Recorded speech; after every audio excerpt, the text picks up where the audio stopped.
سورت کا نام ہے سورہ طلاق، یہ مدنی ہے، اس میں 12 آیتیں ہیں اور 2 رکوع ہیں۔ اللہ کے نام سے شروع کرتا ہوں جو بہت ہی مہربان ہمیشہ رحم فرمانے والا ہے۔ سورہ طلاق 896 صفحہ نمبر آخری۔ یہاں خطاب آقا علیہ الصلاۃ والسلام سے ہے، مراد آپ کی امت ہے، مراد آپ کی امت۔ یا ایھا النبی، اے نبی، اذا طلقتم النساء، جب تم طلاق دینے کا ارادہ کرو عورتوں کو، فطلقوہن، تو انہیں طلاق دو، لعدتہن، ان کی عدت کو ملحوظ رکھتے ہوئے، مد نظر رکھتے ہوئے، وَأَحْصُوا الْعِدَّةَ، اور شمار کرو عدت کو۔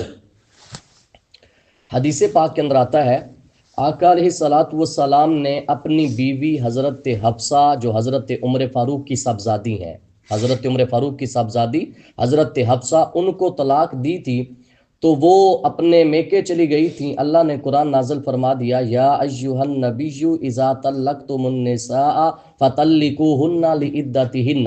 جب قرآن نازل ہوا، قرآن میں کہا گیا اے نبی ان سے رجوع کیجئے، حضرت حفصہ سے رجوع کیجئے۔ وہ کیوں؟ فَإِنَّهَا صَوَّامَةٌ، وہ روزے دار ہے، حضرت حفصہ روزے دار ہیں، قوامۃ، وہ قیام کرنے والی ہیں رات کو، لہٰذا رجوع کیجئے۔ آپ کی بیوی ہیں دنیا میں بھی اور جنت میں بھی، حضرت حفصہ بیوی ہیں دنیا میں بھی جنت میں بھی، لہٰذا آپ رجوع کیجئے۔ یہ ہے نبی کے بارے، امت کس سے کیا خطاب ہے وہ پڑھیے۔ وَاتَّقُوا اللَّهَ، اور ڈرتے رہیے اللہ سے، ربکم، جو تمہارا پروردگار ہے، لا تخرجوہن، نہ نکالو انہیں، کنہیں؟ عورتوں کو، من بیوتہن، ان کے گھروں سے، عورتوں کو ان کے گھروں سے نہ نکالو، ولا یخرجن، اور نہ وہ خود نکلیں۔ یہ جو عدت ہوتی ہے نا، عدت طلاق کے بعد جو عدت ہوتی ہے وہ شوہر کے گھر گزارنی پڑتی ہے، قرآن کا فیصلہ ہے، نہ تو ان کو نکالنا ہے نہ عورتیں خود نکلیں۔ الا ان یاتین، بجز اس کے کہ وہ ارتکاب کریں، کس کا؟ بفاحشۃ، بے حیائی کا، مبینۃ، کھلی، اب نکال سکتے ہیں، وتلک حدود اللہ، یہ اللہ کی حدیں ہیں، ومن یتعدی، اور جو تجاوز کرتا ہے اللہ کی حدوں سے، اس نے ظلم کیا اپنی جان پر۔ اللہ کی حدیں بیان ہو چکی ہیں۔ طلاق دینی ہے تو ایسے جیسے رسول کا فرمان ہے، طلاق دینی ہے تو ایسے جیسے اللہ کا فرمان ہے۔ لا تدری، تجھے کیا خبر کہ اللہ پیدا کر دے اس کے بعد کوئی اور صورت، طلاق دینے کے بعد اللہ کوئی اور صورت پیدا کر دے، اے انسان تو نہیں جانتا، وہ بھی رب جانتا ہے۔ وہ کیا ہوا تھا؟ معاملات یہ ہوئے تھے، حضرت عبداللہ بن عمر صاحبزادے ہیں حضرت عمر فاروق کے، انہوں نے اپنی بیوی کو طلاق دی۔ یہ مسئلہ بڑا غور طلب ہے۔ طلاق دی اس حالت میں کہ ان کی بیوی مخصوص دنوں میں تھی، مراد ہے حضرت عمر فاروق آقا کی بارگاہ میں آ گئے، عرض کرتے ہیں یا رسول اللہ، عبداللہ نے، میرے بیٹے نے اس طرح طلاق دی ہے اپنی بیوی کو، میرے آقا کو غصہ آیا، فرمایا اس کو کہو رجوع کرے، واپس لے آئے، رجوع کرے۔ رجوع کے بعد ثم یمسکھا، اپنے گھر روکے رکھے، حتیٰ کہ بیوی ان مخصوص دنوں سے پاک ہو جائے۔ جب پاک ہو جائے، پھر ایک بار حیض آئے، پھر جب پاک ہو جائے، فرمایا اب چاہتے ہیں تو طلاق دیں، چاہتے ہیں تو روک لیں۔ یہ 2 آپشن ہیں، اگر ان کا ارادہ ہے تو طلاق دے دیں، لیکن طلاق دینی ہے پاکی کے دنوں میں، طہر کے دنوں میں دینی ہے، مخصوص دنوں میں طلاق نہیں دینی۔ اب یہ نہیں ہے کہ طلاق واقعہ نہیں ہوتی، طلاق واقعہ ہو جاتی ہے، اس کو کہتے ہیں طلاق بدعت۔ اب طلاق کی 2 قسمیں ہیں، 3 قسمیں، میں تفصیل طلاق کا مسئلہ ہے تفصیل بیان کر دوں۔ ایک طلاق ہے سنت، سنت طلاق یہ ہے عورت کو ان پاکی کے دنوں میں طلاق دینا جن پاکی کے دنوں میں جماع واقعہ نہیں ہوا، یہ ہے سنت طلاق۔ یہ وہ طلاق ہے جس کا اللہ نے حکم دیا ہے تاکہ اس کی عدت میں کوئی مشکل نہ ہو۔ دوسرا ہے طلاق بدعت، وہ یہ ہے عورت کو حمل کی حالت میں طلاق دینا، عورت کو مخصوص دنوں کی حالت میں طلاق دینا، یہ طلاق بدعت ہے، یہ آقا نے ایسی ترغیب نہیں دی۔ تیسری طلاق نہ بدعت ہے اور نہ سنت ہے، وہ ہے چھوٹی بچی کی طلاق۔ یہ جو چھوٹے بچے نہیں ہوتے اور اوپر سے نکاح کر دیا جاتا ہے، چھوٹی بچی کی طلاق، یہ نہ سنت طلاق ہے اور نہ بدعت طلاق ہے۔ سنت طلاق وہ طلاق ایسے پاکی کے دن جن میں ملاپ نہیں ہوا، جماع نہیں ہوا، ان میں ایک طلاق دینا، پھر جب دوسرا طہر آئے پھر دوسری دینا، پھر جب تیسرا مہینہ آئے پھر تیسری دینا۔ ہو سکتا ہے ایک مہینے میں ایک دی ہے، دوسرے سے پہلے رجوع ہو سکے۔ اگر تین ایک ہی بار دے دے گا، تین واقعہ ہو جائیں گی، لیکن اب یہ بیوی مغلظہ ہو چکی ہے، حرام ہو چکی ہے۔ اگر ایک دے گا تو رجوع کا حق ہے، ایک طلاق دے کر 3 مہینے کے اندر رجوع کا حق ہے نکاح کے بغیر۔ لیکن اگر ایک طلاق دی، 3 مہینے گزر گئے لیکن اس نے رجوع نہیں کیا، وہ ایک طلاق نکاح ٹوٹ جائے گا لیکن حلالے کے بغیر واپس آ سکتی ہے۔ جب 3 ہوں گی، 3 ہوں گی، 3 ایک نہیں ہوگی، مغلظہ ہے۔ قرآن میں ہے، اللہ فرماتا ہے فَإِن طَلَّقَهَا فَلَا تَحِلُّ لَهُ، اب اگر تیسری بھی دے ڈالی اب حلال نہیں ہے۔ کب تک؟ حَتَّى تَنْكِحَ زَوْجًا غَيْرَهُ، جب تک کسی اور خاوند سے شادی نہیں کرے گی، وہ ہے حلالہ۔ تو یہ ہے طلاق، حضرت عبداللہ بن عمر نے دی تھی، میرے آقا نے فرمایا رجوع کرو، طہر میں دینی چاہیے طلاق۔ پڑھیے تو جب وہ پہنچنے لگیں اجلہن، اپنی میعاد کو، فامسکوہن، تو روک لو انہیں، عورتوں کی جب عدت پوری ہو جائے روک لو انہیں، بمعروف، بھلائی کے ساتھ۔ جب روکنا ہے تو نکاح کرنا ہے، عدت کے بعد اگر روکنا ہے تو نکاح کرنا ہے دوبارہ۔ لیکن او فارقوہن، یا جدا کر دو انہیں، بمعروف، بھلائی کے ساتھ۔ اگر نہیں رہنا چاہتے ساتھ پھر بھی بھلائی، یہ ہے قرآن، رکھنا ہے بھلائی کے ساتھ، چھوڑنا ہے بھلائی کے ساتھ۔ وَأَشْهِدُوا، رکھتے ٹائم اور چھوڑتے ٹائم کرنا کیا ہے؟ ذوی عدل، 2 معتبر آدمی گواہ مقرر کر لو۔ اگر تم واپس رکھنا چاہتے ہو یا چھوڑنا چاہتے ہو، منکم، اپنے میں سے گواہ 2 مقرر کر لو۔ وَأَقِیمُوا الشَّهَادَةَ لِلَّهِ، اور ٹھیک ٹھیک دو گواہی اللہ کے لیے، گواہی جھوٹی نہ ہو کہ میں نے سنا نہیں۔ اب کتنوں کو گواہ بنایا جاتا ہے، تم نے صرف یہ کہنا ہے کہ میں نے طلاق 1 بار سنی ہے، طلاق دی گئی 3 بار ہے، تم نے صرف یہ کہنا ہے میں نے 1 بار سنی ہے، تو یہ گواہی جھوٹی ہے، اللہ کی گواہی نہیں ہے۔ اللہ فرماتا ہے 2 گواہ قائم کر لو۔ ذالکم، یہ ان سے نصیحت کی جاتی ہے اس شخص کو جو ایمان رکھتا ہے اللہ پر اور یوم آخرت پر۔ اور یہ جو قرآن کی یہ جو ابھی آیت ہے، اس کا جو آخری حصہ ہے، وَمَن يَتَّقِ اللَّهَ، جو ڈرتا رہتا ہے اللہ سے، بنا دیتا ہے اللہ اس کے لیے نجات کا راستہ۔ یہ قانون ہے، وَمَن يَتَّقِ اللَّهَ يَجْعَل لَّهُ مَخْرَجًا، اللہ فرماتا ہے جو مجھ سے ڈر گیا میں اور کئی راستے ہیں جو ان کے لیے کھول دوں گا۔ اس پر حدیث پاک سنیں، آقا علیہ الصلوۃ والسلام کا فرمان علی شان ہے، میرے آقا صلی اللہ علیہ وآلہ وسلم، راوی ہیں حضرت ابو ذر غفاری، کہتے ہیں میرے آقا صلی اللہ علیہ وسلم نے میرے سامنے یہ آیت پڑھی، وَمَن يَتَّقِ اللَّهَ يَجْعَل لَّهُ مَخْرَجًا، جو رب سے ڈر گیا اللہ راستہ نکال دیتا ہے اور راستہ کھول دیتا ہے۔ کہتے ہیں میرے آقا نے جب یہ آیت پڑھی نا، پھر مجھے فرمایا اے ابو ذر، اگر ساری امت اس ایک آیت کو ہی لے لینا تو یہ ایک آیت ان کو کافی ہے۔ وَمَن يَتَّقِ اللَّهَ يَجْعَل لَّهُ مَخْرَجًا، فرمایا ساری امت یہ ایک آیت پر عمل کر لے تو کافی ہے۔ اور پھر میرے آقا صلی اللہ علیہ وآلہ وسلم نے فرمایا اے ابو ذر بتاؤ تمہارا اس وقت کیا حال ہوگا جب تمہیں مدینے سے نکال دیا جائے گا؟ عرض کرتے ہیں یا رسول اللہ میں مکے چلا جاؤں گا۔ فرمایا جب مکے سے نکالے جاؤ گے پھر کیا بنے گا؟ یا رسول اللہ میں شام میں چلا جاؤں گا۔ فرمایا جب شام سے ہی تجھے نکال دیا جائے گا پھر کیا کرو گے؟ یا رسول اللہ پھر میں اپنی تلوار کندھے پہ رکھ لوں گا، میں تلوار کندھے پہ رکھ کے مقابلے پہ اتراؤں گا، میں پھر مقابلہ کروں گا۔ فرمایا کیا میں اس مقابلے سے بہتر چیز نہ بتاؤں؟ مقابلہ نہ کرنا، میں بہتر چیز بتاتا ہوں۔ فرمایا سن لینا اور اطاعت کر لینا اگرچہ تجھ پہ حبشی غلام کی حکمرانی کیوں نہ ہو۔ فرمایا سن لینا، اطاعت کر لینا اگرچہ تم پر حکمران مسلط جو ہو وہ حبشی ہو، بجائے اس کے کہ تم مقابلہ کرے۔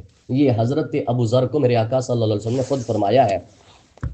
اب صحابہ کے کچھ اقوال، حضرت عبداللہ بن مسعود کہتے ہیں قرآن کی ایک آیت ہے جو جامع آیت ہے، وہ میں خطبے میں بھی پڑھتا ہوں، ان اللہ یأمر بالعدل والاحسان وایتاء ذی القربى، بے شک اللہ حکم دیتا ہے عدل کا، احسان کا، رشتہ داروں کو دینے کا، وینہا اور روکتا ہے تین چیزوں سے، عن الفحشاء بے حیائی سے، عن الفحشاء والمنکر والبغی، منکر کہتے ہیں ہر وہ کام جو شریعت کے خلاف ہو، والبغی کہتے ہیں سرکشی کو، حد سے تجاوز کرنے کو۔ اللہ تبارک و تعالی نے یہ جو حضرت عبداللہ بن مسعود فرماتے ہیں قرآن کی جامع آیت ہی ہے، اور کہتی ہیں قرآن کی جو کشادہ آیت ہے وہ ہے وَمَن يَتَّقِ اللَّهَ يَجْعَل لَّهُ مَخْرَجًا، اللہ فرماتا ہے جو ڈر جائے گا میں وہاں سے رزق عطا کروں گا جہاں سے تمہارا گمان بھی نہیں ہوگا، میں وہاں سے راستے کھولوں گا، تم کہو گے میں، اور وہاں تک پہنچ گیا، پہنچانے والا خود خدا ہوگا۔ تو میرے آقا صلی اللہ علیہ وسلم کے صحابی میرے آقا صلی اللہ علیہ وسلم نے فرمایا من اکثرا من الاستغفار، فرمایا جس نے استغفار کی کثرت کی، وہ کیا ہے، استغفر اللہ استغفر اللہ استغفر اللہ، فرمایا اللہ تبارک و تعالی ہر غم سے، ہر تنگی سے ایک راستہ کھول دے گا اور وہاں سے رزق دے گا جہاں سے گمان بھی نہ ہوگا۔ لیکن کثرت استغفار، ہم نماز پنجگانہ کے بعد آقا پہ درود پڑھیں اور کثرت سے استغفار کریں، استغفر اللہ استغفر اللہ استغفر اللہ، اتنی بڑی برکت ہے۔ اور ایک روایت ہے جو شخص اللہ سے ڈر گیا اس نے اگر طلاق بالفرض دی اور ویسے دی جیسے اللہ نے حکم دیا، اللہ فرماتا ہے یجعل لہ مخرجا، میں اس کے لیے راستہ نکال دوں گا۔ یہ ہے کہ آج ادھر ادھر سے حدیث میں بھی آیا ہے شفا قرآن میں ہے اور نجات وہ قرآن پر عمل کرنے میں ہے۔ تو وَمَن يَتَّقِ اللَّهَ يَجْعَل لَّهُ مَخْرَجًا، جو شخص اللہ سے ڈر گیا اللہ اس کو دیتا ہے۔ ایک آیت پڑھو گے پھر، راستہ نجات کا راستہ دے گا۔ دوسرا کیا دے گا جو اللہ سے ڈر گیا، اور اسے رزق دیتا ہے جہاں سے اس کو گمان بھی نہیں ہوتا۔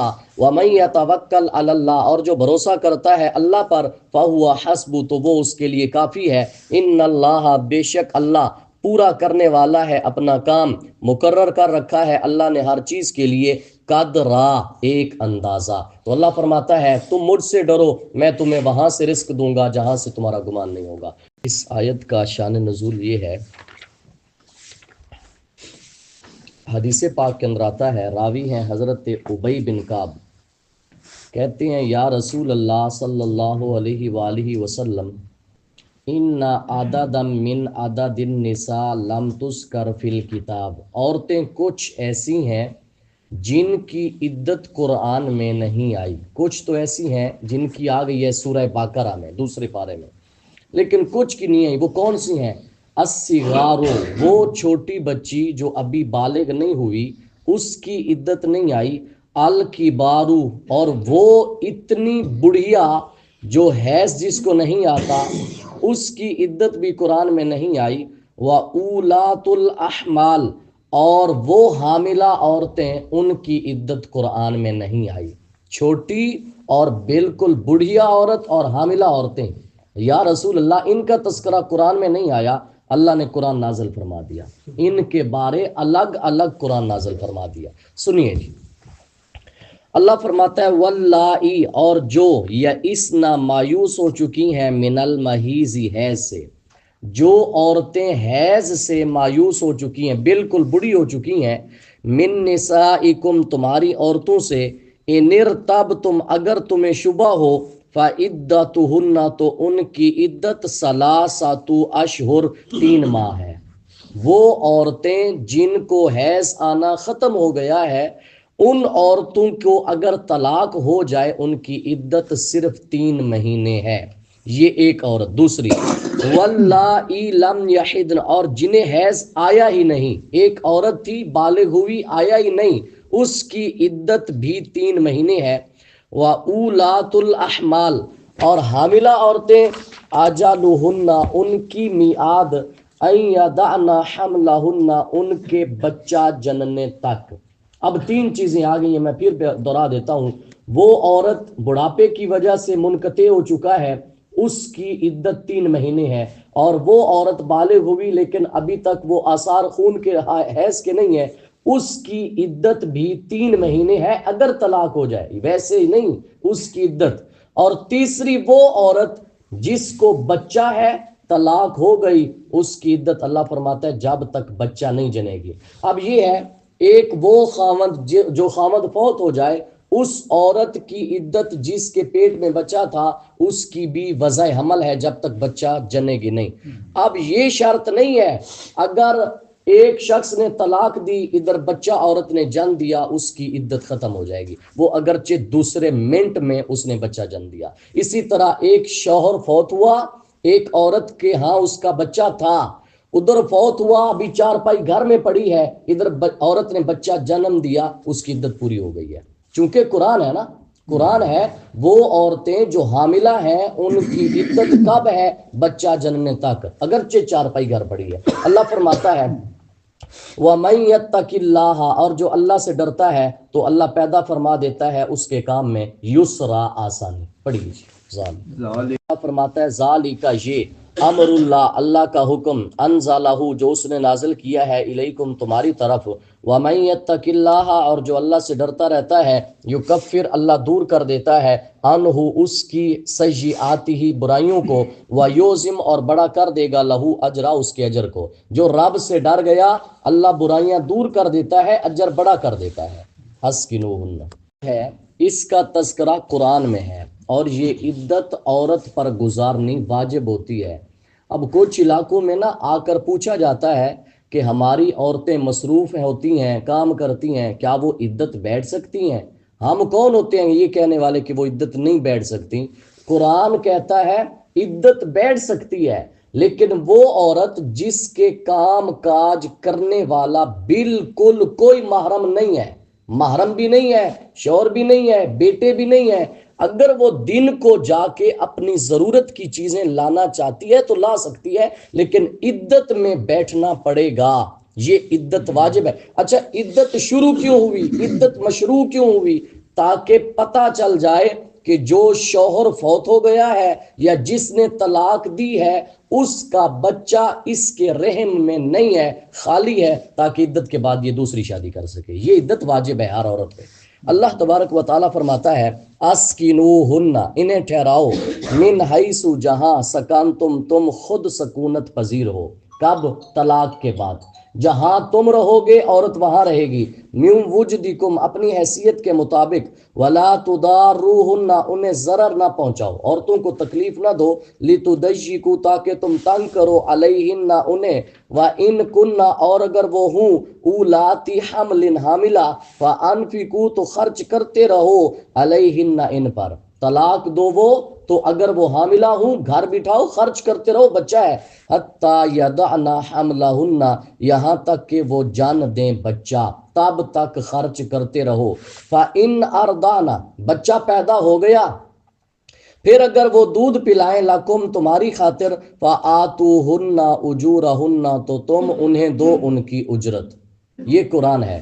اگر وہ دودھ پلائیں، تمہاری سگی بیویاں اور تمہارے بچے کی سگی ماں، ان کو ان کی اجرت دو۔ وَأْتَمِرُوا بَيْنَكُمْ بِمَعْرُوفٍ، اور مشورہ کر لیا کرو آپس میں دستور کے مطابق۔ ہاں، دستور ہونا چاہیے، یہ نہیں کہ کچہری میں جا کر جھوٹ بولا جائے کہ جس نے ہمیں طلاق دی ہے لاکھ تنخواہ ہے، اس کے مطابق وہ خرچہ فکس کر دے، دستور کے مطابق۔ اللہ فرماتا ہے وَإِن تَعَاثَرْتُمْ، اور اگر تم آپس میں طے نہ کر سکو، فَسَتُرْضِعُ لَهُ أُخْرَى، تو دودھ پلائے اسے کوئی دوسری۔ جس طرح عرب کا رواج تھا، دائیاں پلاتی تھیں، اگر سگی ماں نہیں پلاتی تو پھر کوئی اور دائی تلاش کرو جو تمہارے بچے کو دودھ پلائے اور تم اس کو اجرت دو۔ یہ ہے قرآن۔ اور یہ کب ہے؟ اگر ایک بچہ اپنی ماں کا دودھ نہ پیے تو رہ سکتا ہے، دوسری ماں پلا سکتی ہے، دوسری عورت۔ اگر دوسری عورت کا دودھ بچہ نہیں لیتا، بچہ چھوٹا ہوتا ہے بعض دفعہ نہیں لیتا ماں کے سوا، اب سگی ماں پہ دودھ پلانا واجب ہے، اجرت ملے چاہے نہ ملے۔ پڑھیے جی۔ تبارک و تعالیٰ فرماتا ہے لِيُنْفِقْ ذُو سَعَةٍ مِّن سَعَتِهِ، خرچ کرے وسعت والا اپنی وسعت کے مطابق۔ جو دستور سے ہٹ کر کرنا چاہتا ہے، طاقت ہے، کر سکتا ہے۔ وَمَنْ قُدِرَ عَلَيْهِ، اور وہ کہ تنگ کر دیا گیا ہے جس پر، رزقہ، اس کا رزق، فَلْيُنْفِقْ، تو وہ خرچ کرے، مِمَّا آتَاهُ اللَّهُ، اس سے جو اللہ نے اسے دیا، لَا يُكَلِّفُ اللَّهُ نَفْسًا إِلَّا مَا آتَاهَا، اور تکلیف نہیں دیتا اللہ کسی کو مگر اس قدر جتنا اسے دیا ہے۔ سیجعل اللہ، ان قریب دے گا اللہ، بعد عسر تنگی کے بعد یسرا فراخی، یسرا کا معنی ہے آسانی۔ یہ کیسے دے گا اللہ؟ اس پر ایک عملی کردار اور عملی واقعہ سنیں جو میرے آقا کے دور میں ہوا ہے۔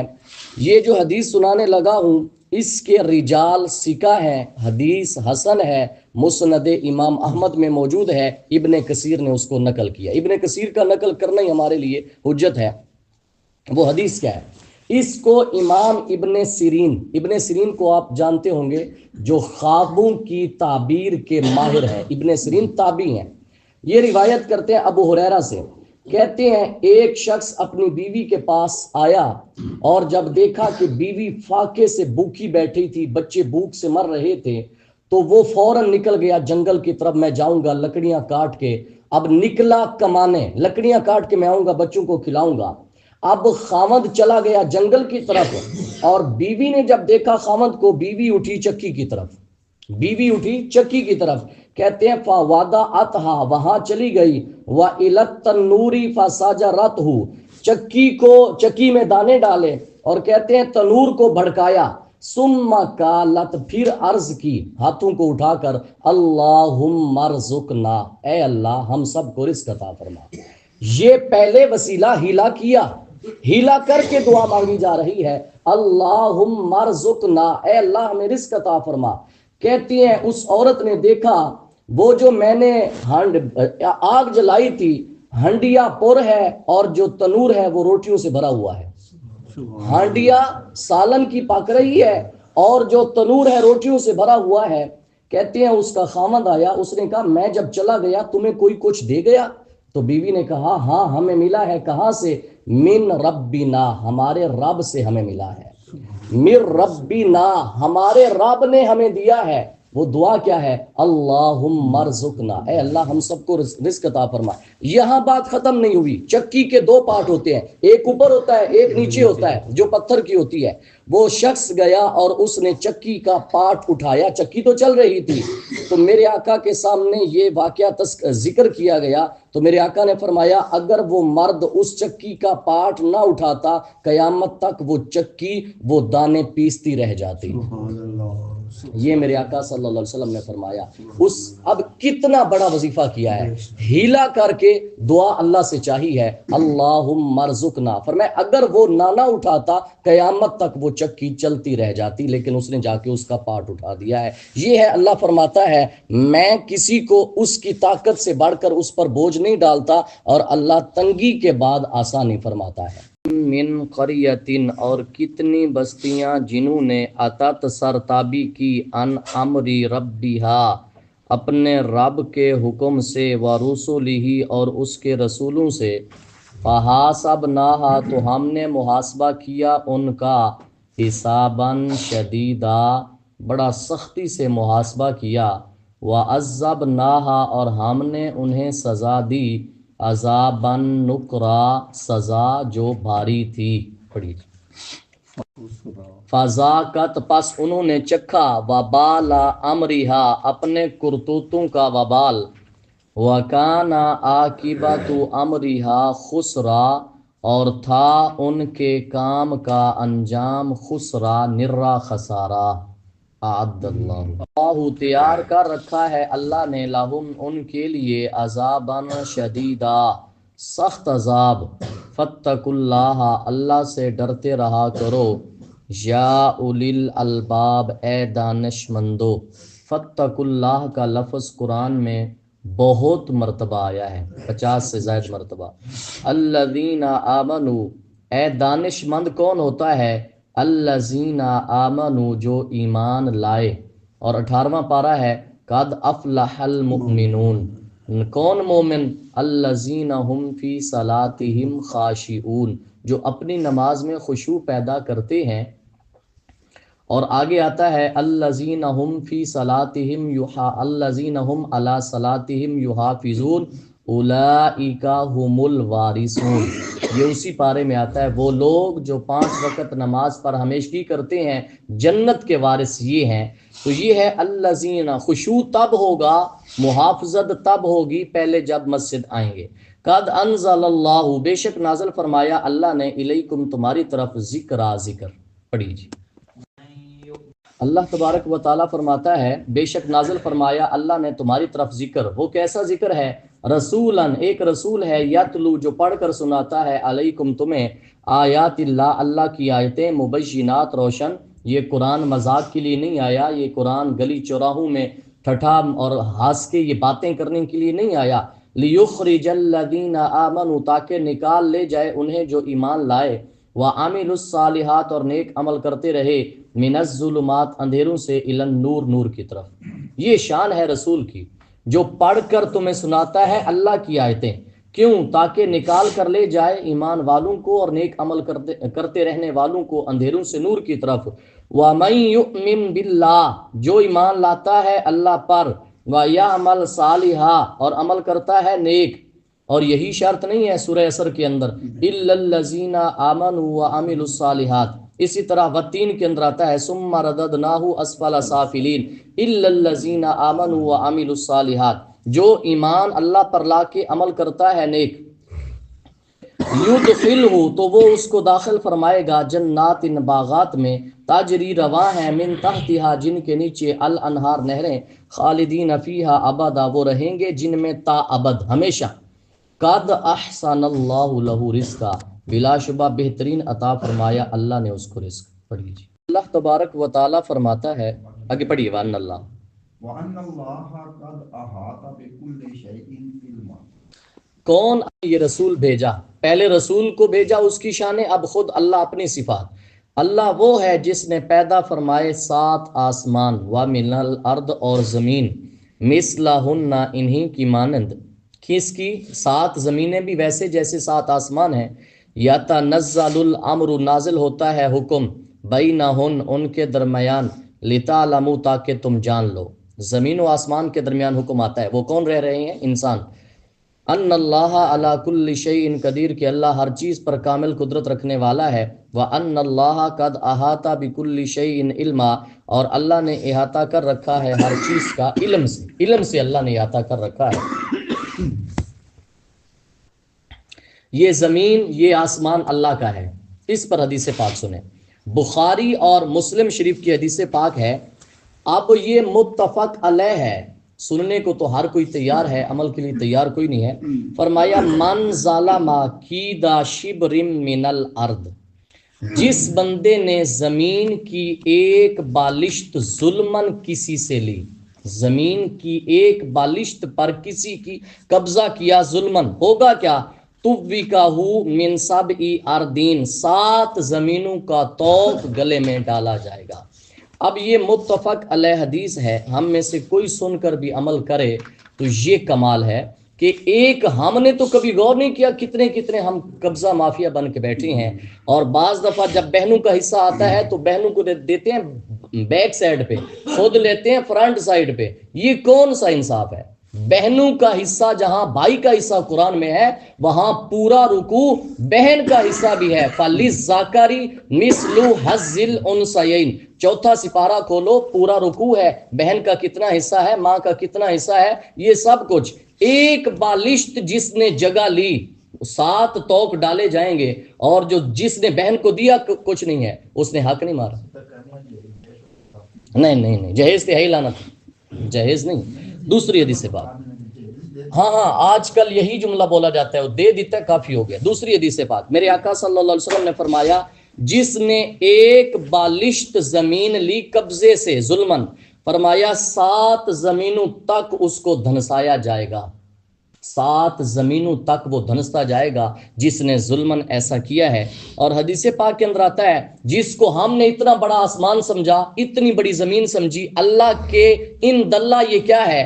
حدیث پاک ہے، فرمایا 7 آسمان اور جو کچھ ہے، 7 زمینیں اور جو کچھ ہے، یہ ایسے ہیں جیسے ایک جنگلی زمین ہے اور اس میں انگوٹھی کا حلقہ نہیں ہوتا، اتنا کچھ ہے اللہ کے نزدیک، بس زمین و 7 آسمان اور 7 زمینیں اور ان میں جو کچھ ہے اللہ کے نزدیک یہ جیسے جنگلی زمین میں ایک انگوٹھی کا حلقہ پڑا ہو. یہ حیثیت ہے اس کی. یہ آج ہم کہتے ہیں میں اس کا مالک ہوں، یہ مالک کوئی نہیں ہے. وہ شیخ سعدی رحمۃ اللہ علیہ فرماتے ہیں اگر تاج، تخت، ملک، دولت یہ ہمیشہ رہتے ہوتے نا تو ہمارے پاس نہ پہنچتے. چونکہ وہ چلے گئے ہیں چھوڑ کے، ہم تک پہنچے ہیں اور پھر ہم نے ان کو چھوڑ کے آگے جانا ہے. تو لہٰذا اللہ تبارک و تعالیٰ فرماتا ہے یہ زمین اور یہ آسمان میرے ہیں. وَأَنَّ اللَّهَ قَدْ أَحَاطَ بِكُلِّ شَيْءٍ عِلْمًا. میں یہ بات ان بچوں کو جو درس نظامی پڑھ رہے ہیں یہ کہتا ہوں کہ یہ زمین کا ٹکڑا جو ازل سے تھا ابد تک یہیں پڑا ہے. ہم آئے، ہمارا انتقال ہو رہا ہے، انتقال ہمارا ہو رہا ہے. یہ زمین کا انتقال میرے نام عارضی طور پہ ہے. میرا انتقال آج تک زمین نہیں آئی، ہم زمین میں گئے ہیں. لہٰذا پھر یہ زمین بتائے گی کہ کس نے کس پر ظلم کیا. دعا ہے اللہ تعالیٰ ہم سب کو دے.